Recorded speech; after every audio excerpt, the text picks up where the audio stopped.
Ce qu'il a, il ne représente rien chez Allah. On a dit précédemment que le faux messie apparaîtra pendant une période de grande famine, une famine sans précédent. Et le faux messie aura en sa possession des fleuves d'eau et des montagnes de pain. Et dans une autre version de Muslim, le prophète sallallahu alayhi wa sallam a dit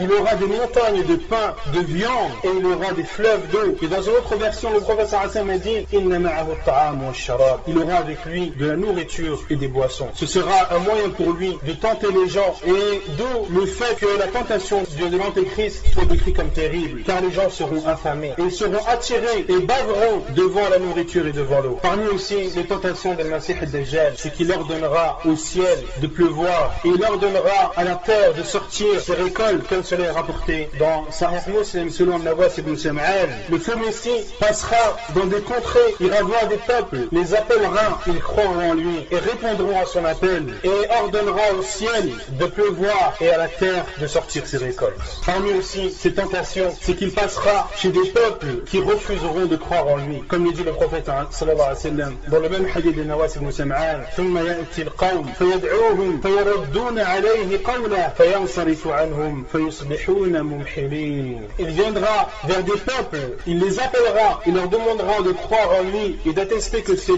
le Seigneur de l'univers. Ils refuseront son appel, il les quittera en les laissant démunis de toutes choses. Comme le dit le prophète sallallahu alayhi wa sallam, ils n'auront en leur possession rien du tout. Parmi aussi ces tentations, il passera dans des terrains abandonnés et vagues et dira Akhriji kunuzaki. Il dira cette terre sans valeur, sors ton trésor. Alors cette terre sortira son trésor, et le prophète sallallahu alayhi wa sallam a dit fatatba'uhu kunuzuha ka'ayasi bin nahl. Et le trésor que contiendra cette terre suivra le faux messie dans son parcours de la terre, comme suit les abeilles leur reine. Parmi aussi ces tentations, c'est qu'il fera croire aux gens qu'il ressuscite les morts, comme nous en a informé le prophète sallallahu alayhi wa sallam dans un hadith authentifié par Cheikh al-Albani et rapporté par Ibn Majah dans son Sahih, où le prophète sallallahu alayhi wa sallam a dit, et parmi les tentations du diable, il dira à un bédouin, que dis-tu si je ressuscite ton père et ta mère? Attesteras-tu que je suis ton Seigneur? Et ce bédouin dira oui, et le prophète alayhi wa sallam a dit,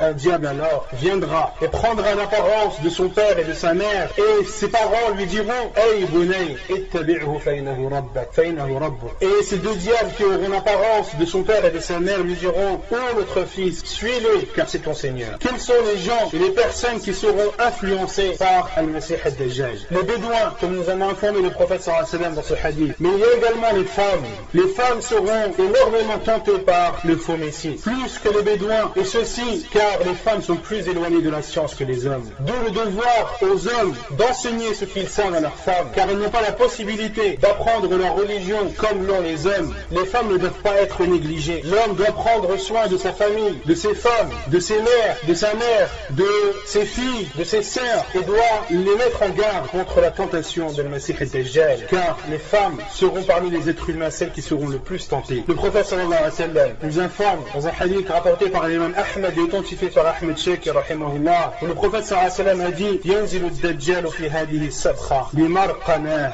Le Dajjal descendra, on se posera dans cette terre appelée l'Irqanah, qui est une terre proche de Médine, aux portes de Médine. Et ceux qui sortiront en plus grand nombre vers lui seront les femmes.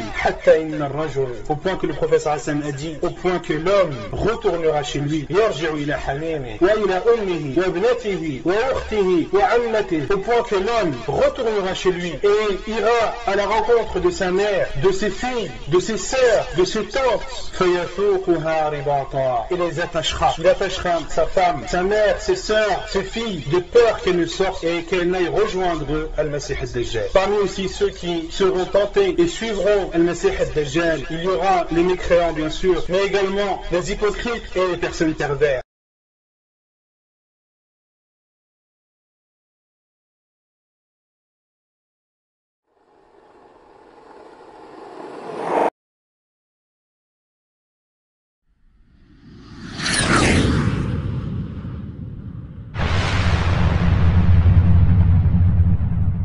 comme cela est rapporté dans un hadith jugé bon par Cheikh Al-Albani rahimahullah, où le prophète sallallahu alayhi wa sallam a exhorté ses compagnons un jour et leur a dit Yawmul Khalaq wa ma adraka wa ma Yawmul Khalaq. 3 fois le prophète sallallahu alayhi wa sallam a dit le jour de la délivrance. Quel est le jour de la délivrance? Le jour de la délivrance. Quel est ce jour de la délivrance? Et le prophète sallallahu alayhi wa sallam a dit Yaji ad-Dajjal, le faux messie viendra, montera sur la montagne Uhud et regardera Médine et il dira à ses partisans Ala tarawna al-qasr al-abyad, ne voyez-vous pas ce palais blanc? Et subhanallah, à notre époque, comme l'architecture de la mosquée de Médine, celui qui monte au-dessus de la montagne de Uhud et se dirige vers la ville de Médine, il verra la mosquée du prophète sallallahu alayhi wa sallam qui ressemble à un palais blanc. Subhanallah. Il demandera à ses partisans voyez-vous ce palais blanc? Ils répondront oui. Il dira Hada masjid Ahmed, ceci est la mosquée de Ahmed. Ahmed qui est un des noms du prophète sallallahu alayhi wa sallam. Thumma ya'ti al-Madina, puis il se dirigera vers Médine. Il essaiera de rentrer dans cette ville, mais trouvera à chaque fois dans son chemin des anges qui seront debout avec des épées dégainées, prêts à trancher le faux messie. Puis le prophète sallallahu alayhi wa sallam a dit Thumma tarjufu al-Madinata thalatha rajafat, puis Médine sera secouée de 3 secousses. Fala yabqa munafiq, il ne restera ni hypocrite au masculin et au féminin, wala fasiq wala fasiqa, ni pervers sans qu'il ne sorte de Médine. Fadhalika yawmul khalaq, ce sera alors ce jour-là le jour de la délivrance. Il y a une chose importante à savoir, c'est que certes le faux messie ne rentrera pas à Médine, et d'habiter à Médine est un moyen qui aide à combattre et à lutter contre la tentation de Masih ad-Dajjal, mais d'habiter à Médine ne suffit pas, comme le dit Cheikh Al-Albani rahimahullah. Et lorsque Abu Darda rahimahullah radiyallahu anhu a écrit à Salman al-Farisi radiyallahu anhu, il lui a dit Halumma ila ardi al-muqaddasa, bienvenue à toi, ou quand est-ce que tu viendras dans les terres bénies? Il voulait dire par là Shem, la région de Shem qui est une région bénie. Et Salman al-Farisi radiyallahu anhu a répondu Inna al-arda la tuqaddisu ahada, la terre ne bénit personne. Innama yuqaddisu al-insana amala, ce qui bénit la personne ce sont ses actes, ce sont ses actions. Et Cheikh Al-Albani rahimahullah a dit